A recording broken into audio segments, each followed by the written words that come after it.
Hello everybody, welcome back. Today as well we have got you another video for you all, and in this video I'll show you how you can verify your account on KuCoin app. But before that, please do make sure to like our video, subscribe our channel, and yes, without any further delay, let's get started.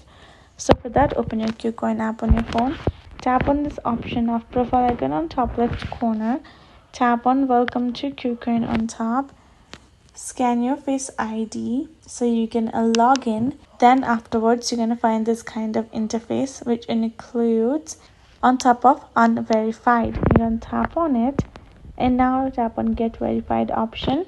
Now it will show you country on top and select your ID card type. You can choose what ID card you would like to provide.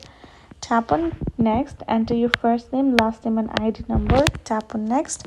You can see you have three steps. In the second one you have to provide the pictures, and third one would be the final confirmation. Go ahead, follow the prompts accordingly. You can again go back and choose whatever you prefer from the three options, and that is how you can do it. So hope this video was helpful to you all. Thank you so much for watching the video.